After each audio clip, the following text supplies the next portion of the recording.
Children, today we are going to discuss more sums on the conversion of units that we have studied in the previous class. Like when we convert centimeter square to meter square, we divide it by 10,000. When we convert meter square to centimeter square, we multiply it by 10,000 and so on. And when we convert centimeter cube to meter cube, we divide it by 10 to the power 6. And we convert to meter cube to centimeter cube, we multiply it by 10 to the power 6. And many more. Let's discuss few more sums on the basis of that conversion. Here is a sum in which the question says convert 3 centimeter cube to millimeter cube. That means this 3 centimeter cube is written and we have to convert to millimeter cube. Now, children, what we know that 1 centimeter cube equals to 1000 millimeter cube, right children? So, if 1 centimeter cube equals to 1000 millimeter cube, then 3 centimeter cube will be 3 into 1000 millimeter cube, and 3 into 1000 is 3000. That will be 3000 millimeter cube. Right children, very easy. See another sum. In this sum, the question says convert 3,50,000 centimeter cube to meter cube. That means the unit is in centimeter cube given and we have to convert into meter cube. Now, centimeter cube is a smaller unit and meter cube is a bigger unit. So, 1 centimeter cube equals to 1 upon 10 to the power 6 meter cube. This we have studied, right? When we have to convert centimeter cube to meter cube, we divide the number in centimeter cube by 10 to the power 6 or 10 lakh. So if 1 centimeter cube equals to 1 upon 10 to the power 6 meter cube, then 3,50,000 centimeter cube will be 3,50,000 upon 10 to the power 6 meter cube. 10 to the power 6 means 1 and 6 zeros, 10 lakh. So we can cancel 4 zeros here, 1, 2, 3, 4, 1, 2, 3, 4, 4 zeros cancelled, right? What is left? 35 upon 100, 35 upon 100 left. So 35 upon 100 is 0.35 meter cube. Right children? Note down please. Children, let's see few more conversion units. Now, the unit is in volume in liters. We have to convert into milliliters, into centimeter cube and meter cube. So, remember children, 1 liter is equals to 1000 milliliters. 1 liter equals to 1000 milliliters. Always learn these conversions. 1 liter, how many milliliters are there in 1 liter? 1000 milliliters. And so if this 1 liter equals to 1000, then 1 ml will be 1 upon 1000 liters. Right. Next, 1 liter equals to 1000 centimeter cube. Similarly, 1 centimeter cube equals to 1 upon 1000 liters. Therefore, we can say that 1 centimeter cube and 1 ml are same volume. Right. Then, remember children, 1 meter cube is equals to 1000 liters. 1 meter cube equals to 1000 liters. So if we convert liter into meter cube, so 1 liter will be 1 upon 1000 meter cube. 1 liter is 1 upon 1000 meter cube. Right? Note down these units. Now let's see few more sums children so that we can understand the conversion of volume. Let's start with this sum. Here we have to convert 60 centimeter cube to milliliters, ml. 60 centimeter cube to ml. And we know that 1 centimeter cube is equals to 1 ml, right? So 60 centimeter cube will be 60 ml, right? See next one. Now in this sum we have to convert 80,000 centimeter cube, 8,000 centimeter cube to liters. Right. The conversion that we have studied centimeter cube to liter is that 1 centimeter cube is equals to 1 upon 1000 liters. 1 centimeter cube equals to 1 upon 1000 liters. So if we convert 8000 centimeter cube, it will be 8000 upon 1000 liters. 8000 upon 1000 liters. So these three zeros will get cancelled. What will get? 8 liters. Answer. Right. Now see another sum. In this sum the question says convert 3 liters to centimeter cube. Now we have to convert liters to centimeter cube.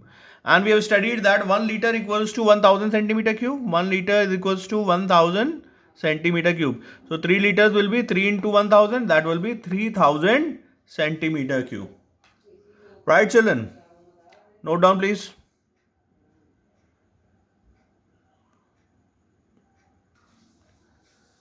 Let's see another sum, children. In this sum, the question says, the shape of Tina's kitchen is rectangle, 925 centimeter long and 485 centimeter wide. Work out the area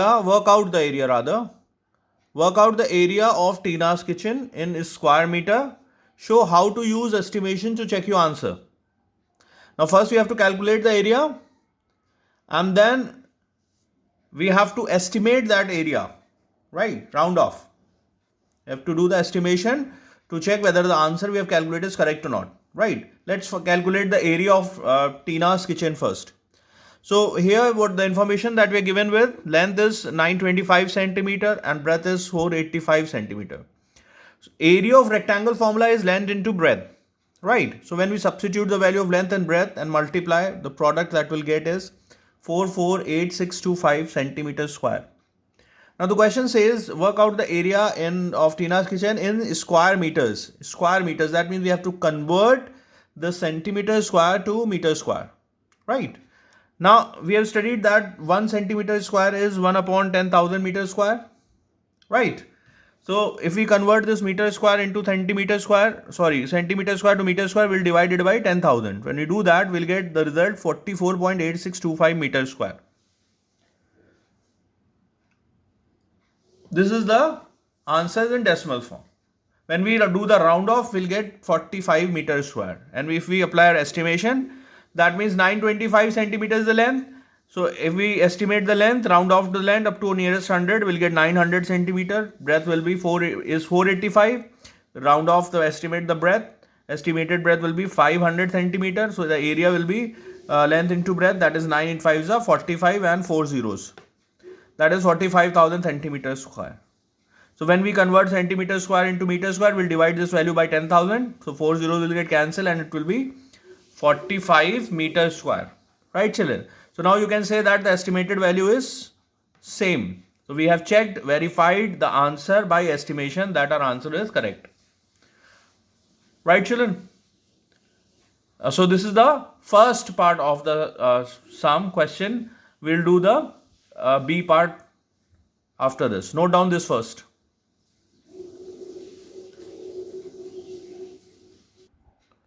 Now children, let's see the B part of the sum.